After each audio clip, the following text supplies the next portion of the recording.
Hi, everybody. Jonathan Brandt, Go Out Living. We are honored to have a special guest today. We have Richard Perry, entrepreneur, chef, publisher, author. Quite the story. And we were talking off camera. It's fun, isn't it? But welcome first. Well, Jonathan, thanks for having me. And you're right. Just before we went live here, we chatted about just creativity and mutual interest in just doing things. And there's so much that we want to do and there's just not enough time. I mean, I personally, I don't want to live forever, but I would like to live long enough to see everything that I'd love to do get done. And the realization that that's just not going to happen is a little disappointing, to be honest with you. But so I just have to pick and choose and more focus on things that are geared more towards helping others and leaving a legacy of helping others behind. So, what is that legacy? Is it the health and wellness part of it? Is it the nutrition? Because you're author of cookbooks. For the Detroit Red Wings, you've done the little packets of beets. It was a beet and tart cherry powder that we There you started go. filling for them in my kitchen in this very house in 2014, in the fall of 2014, our first season together, wearing little bonnets on our head. My son, my daughter, and my wife, hand filling packets of beet powder with a tart cherry extract. And we had a little production line. So we mixed the powder in a big bowl using a big whisk to get it, a blend together, and we took a paper snow cone holder, Yeah. and then Yeah. inverted it and cut it on a bias. Because if you cut it this way, it won't go through. So we cut it on a bias, and we basically had a scoop that was pretty close to the right measurement. What we weren't weighing it, there was just too many packets to make, and we just had a little production line. We had these little That's mylar great. packets that were open on one end, and one of us would hold the funnel, the other would put the scoop in there, and then we move it down. One would put the would do the crimping. We had like this little plug-in heat crimper, and you just put the packet in there and press it down Yeah. for a few seconds, and then we'd go. And my wife, I think she was the crimper mostly, and my daughter would put these labels on that had just the essential information that were printed on our printer, like six up, and just peel them off and put them on. And then we just stuck them in a bag and shipped them off. And it really helped the wings because they were already juicing beets. And, juicing is cumbersome and messy and not efficient for travel. So my buyer at the Wings dietitian was really excited about having a powder. So that's how it kicked off. And then things just kind of grew. We did no marketing, no social media, nothing. It was all word of mouth, and everything just began to kind of cascade over into like the men's US Olympic swim team. I provided my product Beat Boost to them in the Rio Olympics, and Connor Yeager won a silver medal. It showed him holding, the packet at the end of the swimming That's pool, and it was awesome. all really fun. Just very exciting. Lots of teams, lots of new teams, lots of NHL because that's where we started. And then quite a ride. What got you started on it? Was it just the cooking in general, or I believe I saw where you actually got into an accident, and was that kind of where the beats came from? The idea Yeah, of getting yourself back to shape? it was really one of those crazy bicycle accidents where, like, I was a cyclist doing, like, I did these centuries, 100-mile rides and really trained hard and was really into it, shaved my legs the whole bit, and I had a couple buddies of mine. We were all, really serious about it. And I was actually riding my bicycle in Portland along basically the waterfront, cement waterfront. There were a lot of people. I was on my way to a friend's house, and there were people. I was going slow. I was doing like 2 miles an hour, just kind of gently going in and out of people. And all I remember was there was this couple that was a taller couple, and then I remember veering to the left, and I remember seeing a shorter people. Like at the same time I went this way, went that way, and I just remember saying something like "OS," and I went down, and next thing I woke up in an ambulance because I remember the silver cabinets, and I remember answering the question of, do you have a phone number we can have? And I gave him my wife's phone number. And then I woke up again. The next time I woke up was in a bed with my friends around me and my wife standing there. And, I'm like, uh, what happened? And Right. so it was just, anyway, so everything was fine. I had a concussion, a pretty serious one. And anyway, so I wanted to recover, chef background, plant-based eating, really just uh, enjoy plant-based eating. And so I wanted to heal in a way that was different than, traditional, whatever that is. I just wanted Right. to heal my way. And my way was, some kind of healthy way. And so I thought, okay, I'd heard about juicing, and I didn't really know a whole lot about it. I just knew you juice vegetables, so what's to know, really? So I went out and bought a juicer and started juicing carrots and beets and all this stuff. Anyway, beets really stood out for me. I'm like, every time I do a mix with beets in it, I'm like, bing, I feel great. And I don't mean like this instant. It's just sort of like, I don't know, I just feel alive. And I was like, okay, what is it about beets? So I went to Oregon State University, and I learned about beets and nitrate and nitric oxide. And I'm like, wow, this is fantastic. And I wanted to bring fresh beet juice to market. And so I went to another part of Oregon State University, the Food Innovation Center, and met their director. And she was like, well, you might consider doing a powder, because with the juice, you've got oxidation, you've got storage, you got refrigeration, you got breakage, and just a lot of problems. So that's what kickstarted the powder side of things. And learning about nitric oxide was huge, because a lot of people don't even know what it is. They're like, nitrous oxide, isn't that laughing gas? I'm like, yeah, but it's not nitrous, it's nitric oxide. So I've had that conversation for many, many years with people. But it's a gas that's released in blood vessels, in case you really want to know, that relaxes those blood vessels and increases circulation and blood flow throughout the body. So from the sports side of it, it's increasing the oxygen. It's helping them maintain during a game their performance. Yeah, it's actually about relaxing blood vessels. So when the blood vessels are relaxed, it's like a garden hose. If you've just got a trickle coming through, you're just not going to get much. But if you can relax those blood vessels, then more blood goes through. And with it, with the blood and all that better flow, you get the delivery, more efficient delivery of all the things you put in that blood, everything you eat, um, and everything you drink, and all those nutrients get delivered to those far-reaching places. It's like blood vessels. If you put them end to end, from what I understand, will wrap the earth a couple of times. I mean, there's that. We have like trillions of cells in our body. This stuff blows my mind. Right. And I'm not a scientist. My background's culinary. I'm a chef, so I kind of worked into this from the back door of the kitchen, and have been learning. I'm still learning about it. There's so much about the body that we don't understand, but that's the gist of how beets work. I think that's crazy. I didn't know. And I started reading a little bit about your story, and I was like, oh, that's cool. Um, from the chef side of things, how do you cook nutritiously? Because I think that's a problem that a lot of people in the country have had an issue with. Well, what do we cook? What is healthy anymore?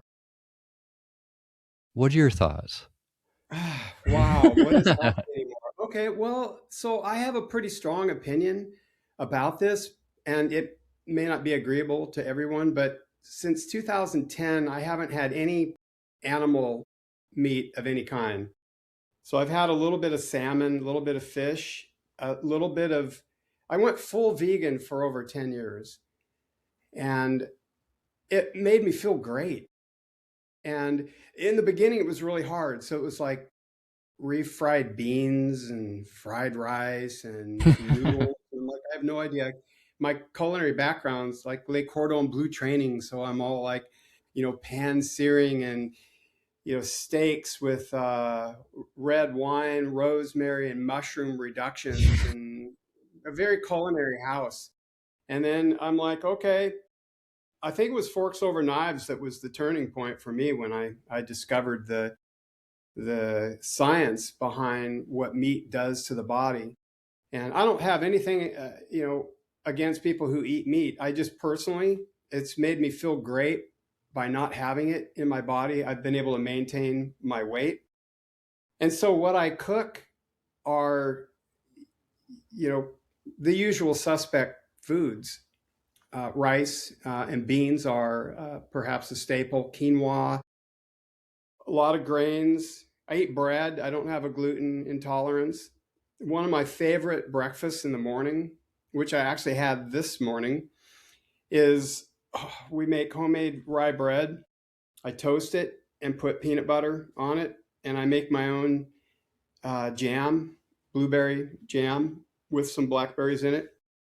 So we do a lot of home cooking. I make marinara from scratch, and I the basic staples we make from scratch, and then we use them interchangeably for different things. So like the marinara, before it becomes marinara, I'll also just can tomatoes, and I might use that to make soup. Like I love to make soups. They're so easy to make, and you can add so many things to them. They're so fulfilling. You can add beans and pasta for that the kind of the tooth side of it, and then any kind of veggie. You can do vegetable purees. Tofu. Some people don't like it. It kind of gets a bad rap in my view. I think tofu is great. I could take a tofu block and freeze it, thaw it, break it in half. I used to go through like all this tofu press and all this stuff, which is fine, I guess, but it just takes too long. Once it's thawed, I take it and I squeeze it like that and just really good, and then just crumble it into a pan and dry brown it for about 10 minutes just on like medium heat. And that becomes kind of a ground beef replacement. So it can be used. I'm starting to water. My mouth is starting to water because I'm thinking I make ragu. So like meat sauce, I make a larb, which is a traditional Thai dish that has soy sauce and ginger in it, and it's you make a larb, and then it's like a ground. This ground, it's usually made with lamb, and then you put it in leaves and you roll it up and you Yeah, serve it. yeah. Our family loves that. It's one of the staples of this house. So it's just over time, it's become just a wide variety of things. And then sugar's another thing.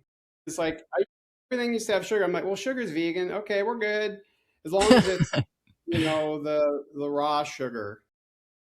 Anyway, and then over time, I'm like, as I'm getting older, I'm like, wow, sugar's just not making me feel good. So I've been wanting to write this cookbook forever, but the recipes keep changing. They keep leveling up. They keep improving because I keep reducing salt, oil, and sugar, SOS, and without losing the culinary satisfaction of it from the texture and from, I want to feel full. I want to feel satisfied. So one day I'll probably do a cookbook, but it may be a while. But yeah, I don't have any troubles finding food to eat. Well, it brings up to me, I was talking to my dad the last couple of days. He doesn't cook. He never has, never will. And what he buys, I mean, it's just, oh, like I'm like, don't give my son anything. He'll eat when he comes home, kind of thing. A lot of people, though, they find themselves in a situation where they say they don't have the time, and you're going to the big grocery stores. Like for instance, he looked at his bread. I had an app that I told him to use, and it breaks down the additives, the preservatives, the sugars, the salts, and all that. And it came back as horrible, his bread. And he's like, "Well, there's no way. It has to be healthy for you. It's bread." That's the problem. It's not healthy, is it? I wouldn't know anything about bread anymore. I've completely abandoned store-bought bread because of my wife, and she's learned how to bake, on her own just by doing it. I'm so spoiled now.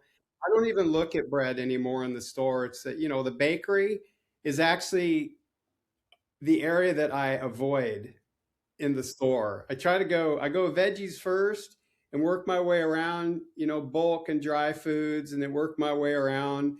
And my near beer, I don't drink anymore, a little bit of near beer, and then, work my way around. And there it is, the bakery. And I just kind of just go right past it. And there's nothing there for me anymore. And it's either sugar or processed Mm-hmm. something. And so I don't even know anymore. I don't know how they're making bread anymore. I just know that bread is pretty easy to make. Like anything that you do, especially cooking, when you just do it, after a while, it becomes like in the beginning, you're like, oh, how do I do this? And you're looking at your recipe and you're like, okay, I need of this, I need of that, a little of this. And you're like, at the end of it, you're like, wow, that was a lot of work. The bread's in the oven and it's okay, it's coming out, it's pretty good.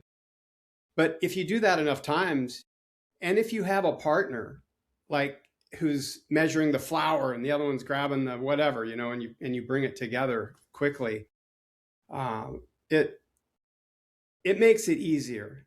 Same with all the cooking, all the healthy cooking. At first, it seems like a lot of work, and it is to learn it the first time. But each time that you do something, it gets a little bit easier. That might be true with everything in life. I could think of a lot of things that are like that. Yep. No, I agree 100%. I think the key is to doing it at home. It's get away from the process, get away from the sugars, watch your salt, the basics. And we've been told that for a long time, and people need to take it seriously. Let's move on to something that really stuck out to me. And it's the mental health side of it. You found an interesting way to go down that road. Why don't you explain your journey with, uh, well, it was your master, your Tibetan master. Mm. Yeah, that's just to even think about it's centering and grounding. It makes me like be present and more aware of everything. It's been great. A friend of mine, very good friend for many years before that, invited me on a retreat, Tibetan retreat. You arrive on a Friday, you leave on a Sunday, silent retreat with a teacher. And it was on the ancient practice of Tonglen, and which I won't go into now. But anyway, it really, the whole process of basically not talking was breakthrough for me anyway. So I came home after that, and there was a singing bowl. In fact, I've got one here. Pardon my getting up, but I have a little meditation spot over there, and I've had this for many years, and you just, I don't know if you can hear that. Oh, yeah, we can. That's awesome.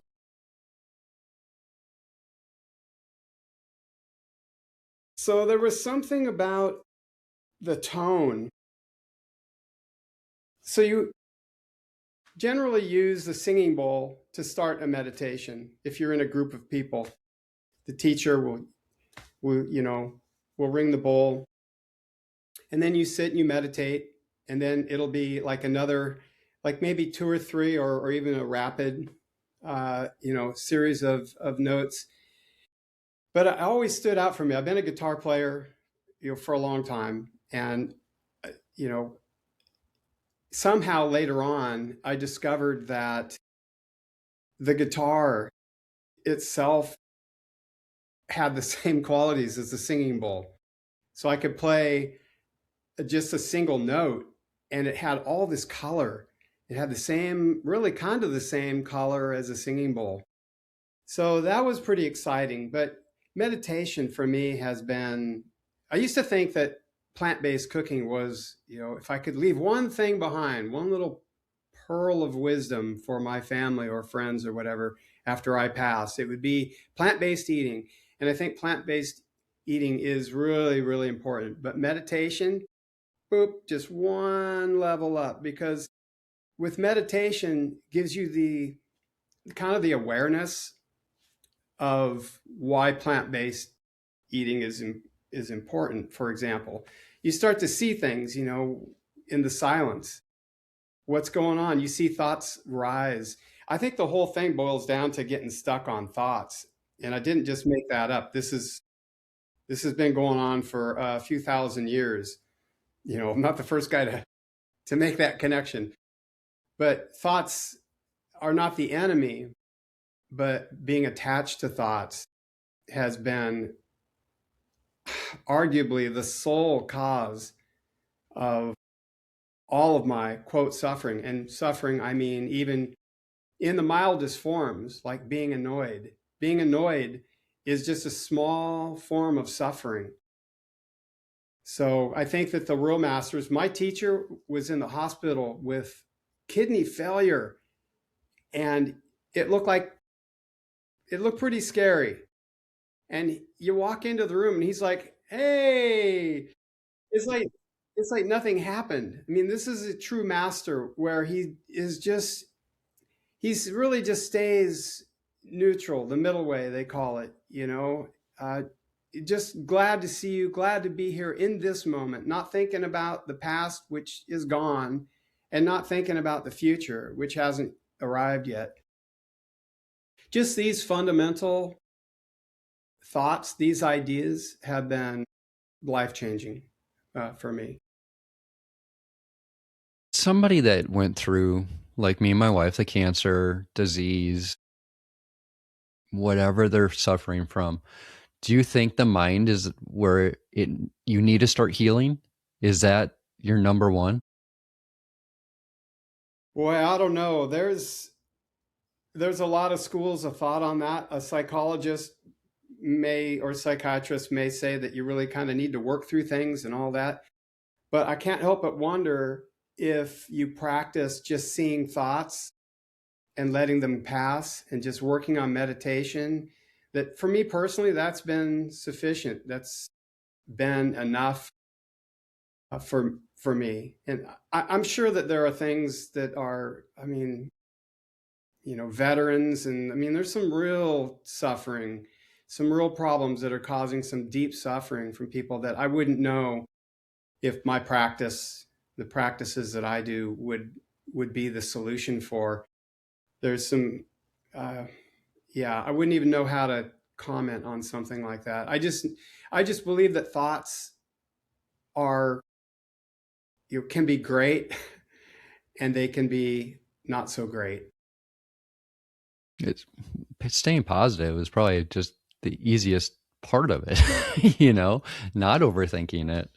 Something that also caught my eye, and you kind of put things together with improving circulation for better energy, endurance, and recovering day to day. Why don't you explain? I know that kind of goes back to the beats, but kind of explain what your thoughts are on that. So recovering day to day, I believe that habits are really important because I'm the type of person that can get inspired by something really quickly. It can be an idea or whatever, or something that I think is going to be great for me. And I'll try a lot of different things. But over time, I've kind of mastered my own little system, at least in the morning, a routine that kicks off the morning. Meditation followed by strength training. It all happens in my little man cave here. I have a little circuit. I have my own circuit. Like back here is where I sit and meditate. Here is where I read. Uh, Over here is where I have my guitars and I play music and meditate with music. And then I have a bench here and I do strength training.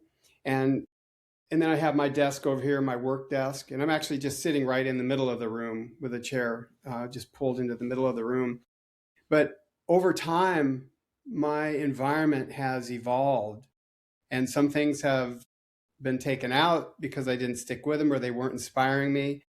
And so I kicked the day off with a routine that I can sustain.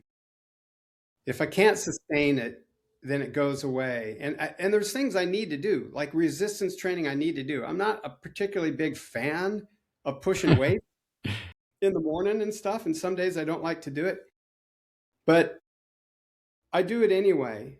And I at least go sit on the bench, and hold the weights. And if I'm just truly not in the mood to do it, maybe I'll just push a few and set it down. But I try to at least stay with the habit of it because some things I just know I need to do if I want to be able to have the body of the future that enables me to do the activities that I love to do. The last thing I do is stretching, and that is vital for me. I can't stress enough how important stretching is. And I don't even mean like pulling out the mat and doing this big long routine, because if I do that, I won't do it. If I make a thing out of it, I won't do it. But I will do just enough of something that I don't really like to do that well that I know I need to do to make it beneficial. So this is how, like, I basically create this environment that is my sanctuary that has all these different stages I go through to kickstart the day. And then the day goes on, and I do go for a hike almost every day nearby. And there are things that I do throughout the day, the food that I eat, the amount of time I spend on my computer and off of it, and if I meditate during the day, different things like that. But I believe it all starts like first thing in the morning. I wake up, 10 nice in breaths in through the nose to get nitric oxide kick-started, because in through the nose is a great way to kickstart your nitric oxide in your lungs. And I may sit on the edge of the bed, or I may just stand up and do it. And in that moment, I'm also combining that with sort of a meditation. So historically, you focus on the breath. When you meditate, thoughts arise, you go back to the breath. So this way, I'm kind of getting a twofer. For one, right? I'm like focusing on the in breath, in through the nose, knowing that I'm getting nitric oxide, and then just letting it go. And it just really it just sort of like revs up the day. It just begins to rev up the day. And you think that's where your energy really comes from, isn't it? I mean, it's that routine of nutrition, exercise, meditation. I mean, you need all of that to get through a day, don't you? Well, the thing is, I have to love it. Just because I need to do it and I know it's good for me doesn't mean I'll do it. I have to find a way to love it. So I'm kind of trick myself. I trick myself into, well, for food. I used to love meat. So I got to make food not remind me of meat, but make me feel complete, make me feel full, make me feel, you know, not wanting, and still have good taste and texture. So these are all really important. So it's just, although there's just so many things that I think are important, a lot of things I just don't do, but I do try to look at the most important things. For me, it's mind, body, and action, or mind, body, and energy. And once all that gets worked out, then my spirit is really in good shape and I feel alive. I'm 65. I feel great. Seriously. I feel off the charts. And I have for years because of this kind of calibrating and merging and purging and just being honest with myself and looking at things that are working and not working. And I don't want to be going in and doing something that is not enjoyable. Oh, I got to do this again every day because I know it's good for me. I need to find a way to make that thing that's good for me that I don't like to do enjoyable to do. And that's kind of a trick that I'm still working on. Is there, for somebody that's, again, I'm going to go back to something that we have a big issue with is obesity in this country. And everything you've said, I mean, resonates with me and probably with a lot of individuals going through something like that. How do you tell them, or how would they? I know they can't do it all at once, but how do they just start? How can they feel good about themselves to start? Because that's a big problem, is just that first initial step. Wow, that's a delicate question. It's a good question. It's a delicate question because if someone's watching that is obese, they may be listening carefully to my words, and I'm not an expert on that. I just know that I have a long view, and my long view is probably 50% of what causes me to make these positive changes in my life. I just became a grandfather. I can hike with my kids. I hike with my kids. We will do 10, 12 miles in a day, and we will average about 3 miles an hour, maybe 3,000 feet of gain over that time. And I keep pace with them. Sure, they could burn me if they really had to. I keep a good pace with them. And it's because I want to be able to hike and see places that are in the forest and kind of far away that inspire much of what I do. Mindfulness training to just be in the forest and recognize the beauty and the miracle of nature around us. So that's where meditation training can come in handy. What I eat helps my circulation. My products help my circulation. It's just a complete, but I think it boils down to just deciding how bad you want change, because I don't believe in diets. I don't believe in them at all. I've seen a lot of them fail for people. I think it really starts, everything is about intention. I think everything is intention. And how do you get to the point where you want to want change? How do you get, and that's a personal question. And I think it starts with meditation. I think really is sort of like just resting and just, developing your ability to focus through single point concentration. And as I said before, historically, it's the breath. I've been doing a lot with sound lately, so I use sound, but just awareness and kind of getting to know yourself. So my tip would be, this is not very direct to weight loss, but meditation, I think, is the beginning point to deciding what your long view is.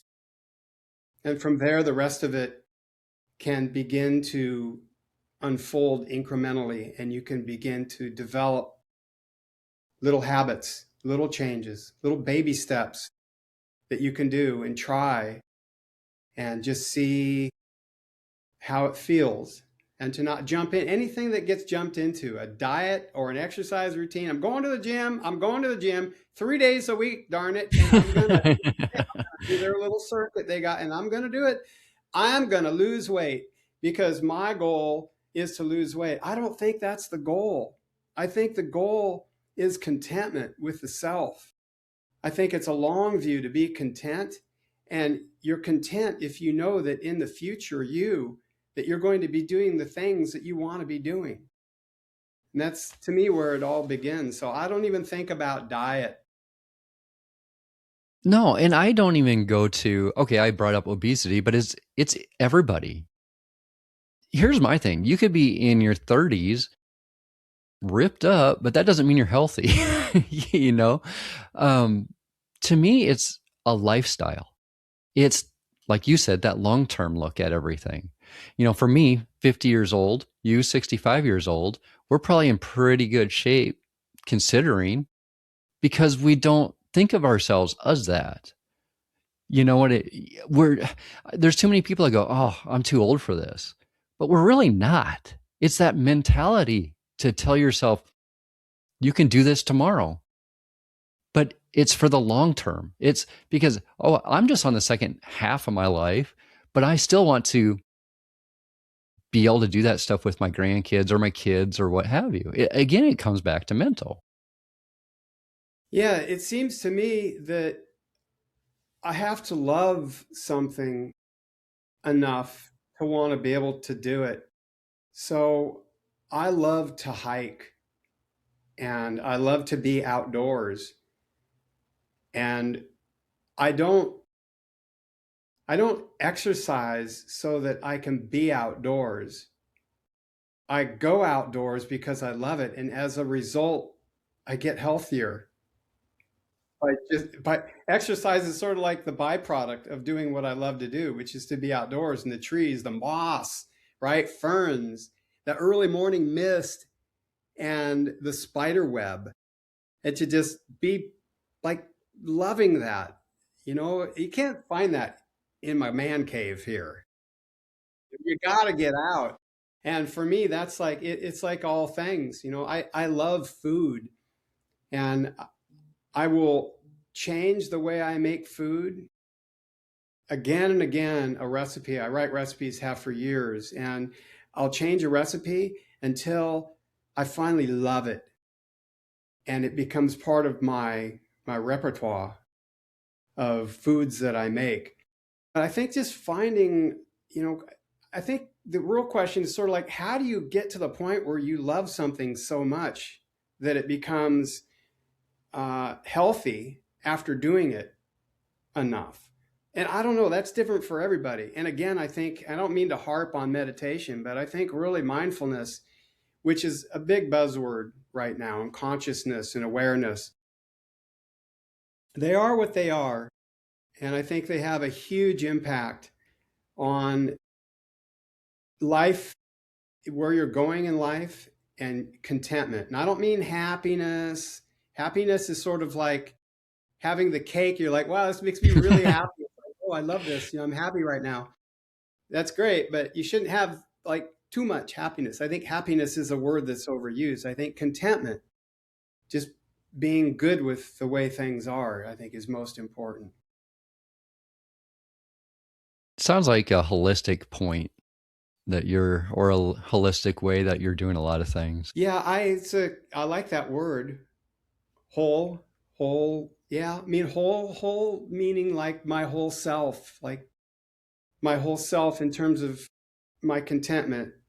The parts come together as the whole. The way I eat and love the food that I eat, the way that I hike and love that I'm able to hike with enthusiasm, with physical ability, the way I'm able to, uh, think good thoughts is part of being holistic too. But that's a good word. I like the word whole. I don't use it very often.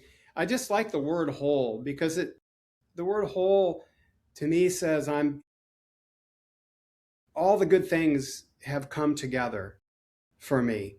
And I don't know if I'm ever really whole the whole way.